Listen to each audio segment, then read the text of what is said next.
All right, buckle up, everyone. We're going deep today, diving into the world of human reproduction.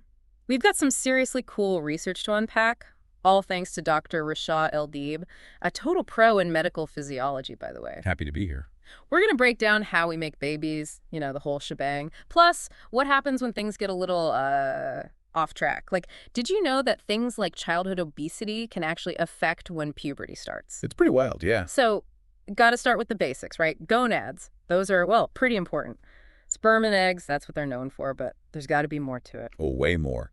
Those gonads, they're like the stars of the show. Testes in guys, ovaries in women, they don't just make those gametes. They're pumping out hormones like it's nobody's business.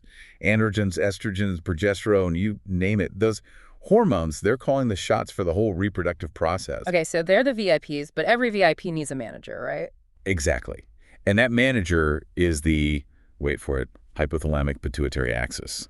Up in the brain, keeping everything running smoothly, making sure those gonads are doing their job at the right time. Right time, right amount, got it.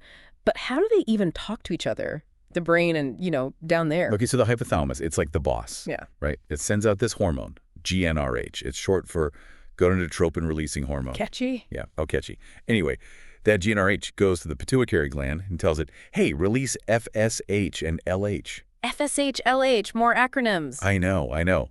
Follicle-stimulating hormone and luteinizing hormone. Those are the direct supervisors.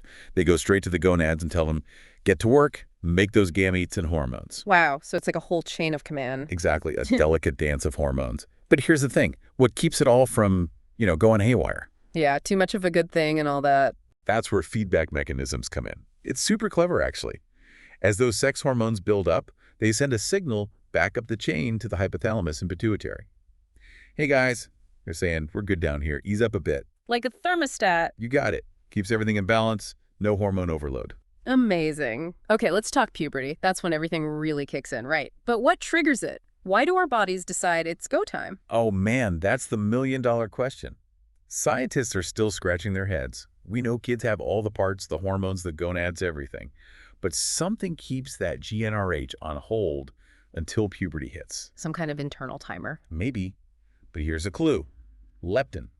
It's a hormone from fat cells, and research is suggesting it might be part of the puberty puzzle. Leptin tells the brain how much energy we've got stored.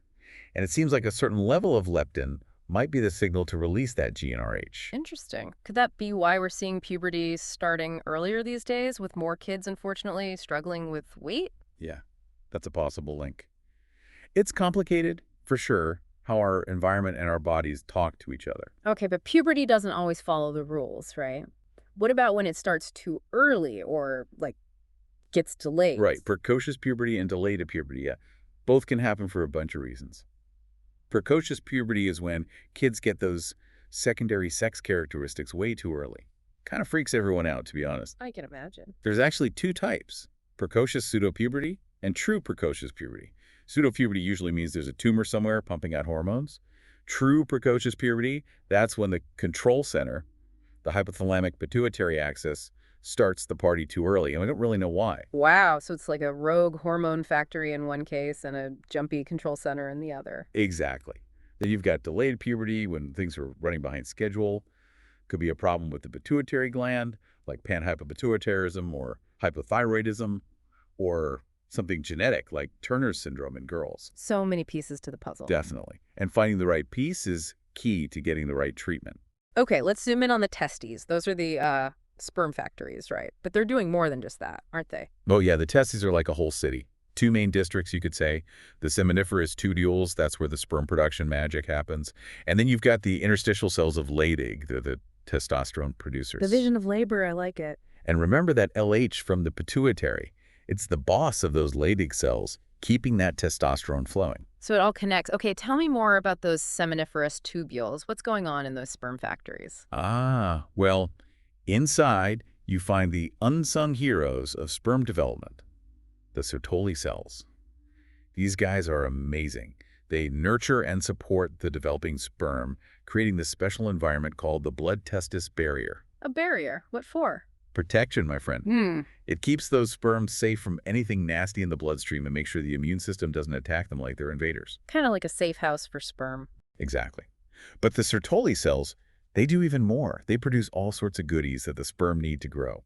Androgen binding protein, for example, that helps keep the testosterone levels high right where they need to be. Wow, so it's like a perfectly controlled environment? And they even make inhibin, which tells the pituitary to chill out on the FSH. Another layer of control. Oh, incredible. Okay, now let's talk about those sperm themselves. What makes them so good at their job, getting to that egg? Each sperm, it's like a tiny machine, perfectly designed. The head is packed with DNA, the tail is a powerful engine, and then there's the acrosome right at the front. It's full of enzymes that help the sperm break through the egg's defenses. Like a little drill. Exactly. And the journey's not over when it reaches the female reproductive tract. That's when capacitation happens, kind of like a final boot camp for the sperm. Capacitation? What's that? That's like a supercharge. Makes them even better at swimming and, getting through to that egg. Yeah. Absolutely crucial for fertilization. Wow. Talk about a tough job. With so much going on, I bet a lot can go wrong, mate. What are some of the things that can affect sperm production? Oh, tons of things, from wonky hormones to like what you eat and even where you live. Really? Okay, let's start with hormones. We know FSH and LH are important, but what about testosterone? Testosterone is key for sperm to mature properly. It works with FSH to make sure they're healthy and ready to go. It's a team effort. Cool. Are there any other hormones involved? Yeah. Growth hormone and thyroxine, those are important for like overall health. But they play a supporting role in sperm production too. Even a slight imbalance can throw things off. Wow, it's so delicate. You mentioned the environment too. What kind of things can affect sperm? Temperature is huge. Sperm are super sensitive to heat, which is why the testes are outside the body. And the scrotum keeps things cool. Makes sense. But there's a condition called cryptorchidism, where the testes don't descend. If they stay up in the warmer body, sperm production takes a major hit. That's why the scrotum is so important. I'll never take it for granted again. So, keeping cool is key. What else? Radiation's bad, not enough oxygen, certain toxins, even infections can mess things up. So sperm are pretty vulnerable, huh? They are. And don't forget about lifestyle choices. A good diet, enough protein, the right vitamins, those are all important for healthy sperm development. Wow, so what we eat actually affects our fertility. Big time. Smoking, drinking too much, even spending too much time in hot tubs, all bad news for those swimmers. That's a lot to think about. So healthy sperm, it's a combination of good hormones, the right environment, and smart choices. You got it. It's a team effort all around. Okay, let's talk more about testosterone. It's the male hormone, but is it really just for men? Nope, women have it too, just in smaller amounts. So it's not a guys-only club. Not at all. Testosterone does a lot for both sexes. In men, it's responsible for those classic puberty changes, facial hair, deeper voice, all that. The teenage boy starter pack. Exactly. But it's also super important for muscle growth, strong bones, and keeping our metabolism humming. It really does a lot. I heard it can be turned into an even stronger form, too. Is that right? Yeah, in some tissues, testosterone gets converted into dihydrotestosterone, or DHT. It's especially important for, like, developing the male genitals and for the prostate gland. So it's like testosterone level 2? You could say that. Yeah. And even though we often talk about testosterone in men, it's important to remember it's a player in women's health, too. Okay, back to those levels for a sec. How does our body make sure we have the right amount of testosterone? Not too much, not too little. It all comes down to that feedback loop again. The hypothalamus and pituitary, they're always checking the testosterone levels in the blood. Too high. They tell the testes to ease up. It's a beautiful system. Pretty incredible. But what happens if the levels are too low? That's called hypogonadism. Could be a problem with the testes themselves. We call that primary hypogonadism. Or it could be the pituitary or hypothalamus not sending the right signals. That's secondary hypogonadism. So either the factory's broken or the managers aren't doing their job. Exactly. And the effects depend on when it happens. Before puberty, it can cause something called eunuchoidism. Basically, those secondary sex characteristics don't develop normally. So they might not go through those typical puberty changes. Right. But if it happens after puberty, it can cause low libido, erectile dysfunction, muscle loss, even mood changes like fatigue and depression. Wow. Sounds like it can really impact a guy's life.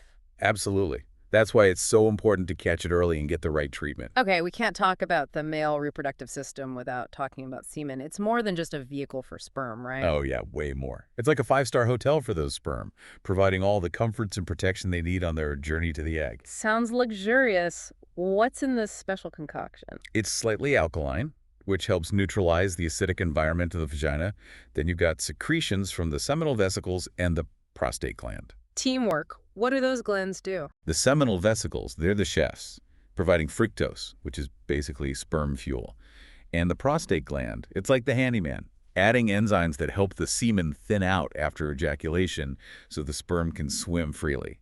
Everyone's got a role to play. But like any complex system, things can go wrong, right? What can affect semen quality? Oh yeah, things like how thick it is, how much there is, how much fructose it has, those all matter for fertility. So it's not just about the sperm themselves, but the environment they're swimming in. Exactly.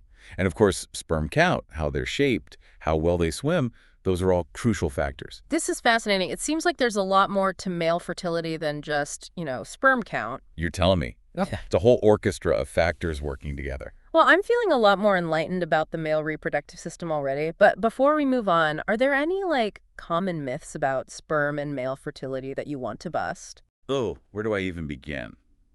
One of the biggest ones is that ejaculating a lot reduces sperm count. It's just not true. The body's constantly making sperm, so regular ejaculation doesn't deplete the reserves. In fact, it might even improve sperm quality. Huh, interesting. So use it or lose it doesn't apply here. What else? Another one is that tight underwear or hot tubs can cause infertility. While too much heat can temporarily lower sperm count, it's not going to cause permanent damage or infertility. That's a relief. Any others? Oh, yeah, that if a guy can get an erection, he must be fertile. Erections and sperm production are separate things. You can have one without the other. Good to know. And lastly, that male fertility doesn't decline with age. While men can definitely become fathers later in life, sperm quality and quantity do tend to go down with age, just like in women. It's a good reminder that age affects everyone's fertility. Exactly. It's all about having realistic expectations and taking care of your reproductive health throughout your life. Well, I think we've busted some serious myths today. This has been a super interesting look at the male reproductive system. I feel like I have a whole new appreciation for how complex and delicate it all is. It's definitely an amazing system. But we've only scratched the surface of male reproductive health, right? There's still so much more to talk about. Oh yeah, we've got a whole lot more to unpack. We could talk about this for hours. I bet. Okay, so beyond sperm and hormones, what else should guys be thinking about when it comes to, well, down there, prostate problems? That's something you hear a lot about as men get older. Yeah, definitely something to keep in mind. The prostate, it's that gland that helps make semen. A few things can go wrong, especially as you age. Benign prostatic hyperplasia, BPH, it's pretty common the prostate gets bigger and starts squeezing the urethra. So it's like a plumbing problem. Basically. And that pressure can make it tough to pee, make you go more often, even feel like you haven't fully emptied your bladder. Not fun. And then there's prostate cancer. That's a big one, right? Yeah, it's one of the most common cancers in men. But the good news is it's often slow growing. Lots of men with prostate cancer live long, healthy lives with the right treatment. Early detection is key, right? Absolutely. Okay, switching gears a bit, let's talk about erectile dysfunction. ED. It's a sensitive topic, but it's pretty common, especially as men get older. Definitely. And I think it's important to talk about it openly. For sure. So ED is when a guy can't get or keep an erection firm enough for sex. And it can happen for a bunch of reasons. It could be physical, like heart disease or diabetes. It could be psychological, like stress or anxiety. Even some medications can cause it. So it's not always a simple fix. Right. It's often a combination of things. What can guys do if they're struggling with ED? Well, the good news is there are treatments. Lifestyle changes can help quitting smoking, cutting back on alcohol, getting more exercise. And for some guys, medications like PDE5 inhibitors work really well. They help increase blood flow to, the area. So there's hope. Definitely. No one should suffer in silence. Talk to your doctor. There are solutions out there. Now, we can't forget about sexually transmitted infections, STIs. What's the lowdown on those? Right. Super important for both men and women. Chlamydia, gonorrhea, syphilis, herpes, those are some of the most common ones. And they can be pretty serious if they're not treated, right? Yeah, untreated STIs can lead to all sorts of complications, infertility, chronic pain, even increase your risk of certain cancers. So prevention and early detection are crucial. Absolutely. Using condoms every time you have sex is the best way to prevent STIs. And getting tested regularly is super important, especially if you have multiple partners. Be safe, be smart. Exactly. And talking to your partners about your sexual history and getting tested together, That's important too. Open communication is key. Okay, stepping back a bit, what do you think about the overall state of male reproductive health these days? Any trends or concerns that stand out to you? Well, one thing that's been getting a lot of attention is this apparent decline in sperm counts, especially in developed countries. Yeah, I've heard about that. Is it really happening? It seems so. We need more research to know for sure, but several studies have shown that sperm counts have been going down over the past few decades. Wow. Any ideas why? It's probably a bunch of things. Exposure to environmental toxins, endocrine disruptors in plastics and pesticides, lifestyle stuff like obesity and smoking, maybe even stress. So, a lot of potential culprits. Yeah, it's a complex issue. Figuring out what's causing it and what we can do about it is a big focus for researchers right now. Okay, so we've talked a lot about the biology, but we can't forget about the emotional side of things, right? Dealing with infertility or ED, that's got to be tough. It is. The psychological and emotional impact is huge and often overlooked. It can really mess with a guy's self-esteem, make them feel like less of a man. And there's still a lot of stigma around talking about these things. Yeah, guys aren't always encouraged to open up about these struggles, and that can make it even harder to get the support they need. So how do we break down those barriers? How do we get men talking more openly about their reproductive health? Well, we need to normalize these conversations, educate people, both men and women, about how complex male reproductive health is and how much these issues can affect guys emotionally. Create a space where it's okay to be vulnerable, to ask for help. Exactly. And doctors, they have a big role to play too. They need to be sensitive to their male patients' emotional needs, create a safe space for them to talk openly. It's about treating the whole person, not just the physical symptoms. Absolutely. And support networks are huge. Friends, family, support groups, they can provide so much emotional support and make guys feel less alone. It's a reminder that no one has to go through this alone. Exactly. We need to create a culture where men feel empowered to take care of their reproductive health, both physically and emotionally. Well said. This has been a really eye-opening conversation. We've covered so much ground, from the nuts and bolts of the male reproductive system to the bigger picture of how these issues affect men's lives. It's been great talking about this with you. Likewise. And to all our listeners, we hope you found this deep dive informative and helpful. Remember, knowledge is power, and being open and honest about your health is so important. Couldn't agree more. Now, I know we've focused on men today, but we can't leave out the other half of the equation, right? The female reproductive system, that's a whole other fascinating world to explore. Absolutely. It's an incredible system, responsible for everything from periods to pregnancy and childbirth. I'm already excited to dive into that. We should definitely do another deep dive on that. Maybe next time we can explore the wonders of the female reproductive system and talk about the unique challenges and triumphs women face throughout their reproductive lives. That sounds amazing. I can't wait. But for now, I think it's time to wrap up our exploration of male reproductive health. It's been a pleasure being here. Likewise. And to our listeners, thank you for joining us on this journey. We hope you learned something new and feel empowered to take charge of your own well-being. Remember, knowledge is power and open communication is key. Until next time, stay curious. And remember, we'll be back soon to delve into the amazing world of the female reproductive system. So stay tuned for that. Wow, we've really covered a lot of ground, haven't we? Hormones, sperm, those myths about male fertility. It's been a wild ride through the male reproductive system.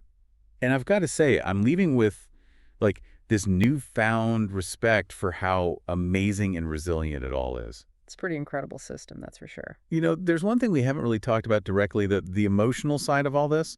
We've touched on conditions like hypogonadism, infertility, but those aren't just, physical challenges, right? Absolutely not. The emotional and psychological impact can be huge, often way more than people realize. Think about it, feeling like you're not, man enough, or the stress of dealing with infertility as a couple. It's heavy stuff. Yeah. And we don't exactly live in a society that encourages guys to talk about their feelings. Sadly, no. There's so much stigma around these issues, and that makes it even harder for men to reach out for help. So how do we change that? How do we make it okay for guys to talk about their reproductive health, the whole picture? I think it starts with education.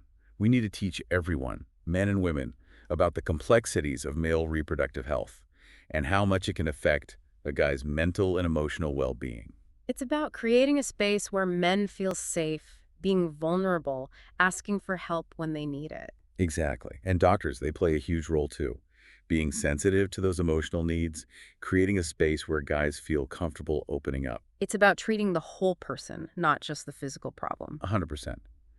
And we can't forget about support networks. Friends, family, support groups, they can make all the difference in the world. It's a good reminder that you don't have to go through tough stuff alone. It's so important.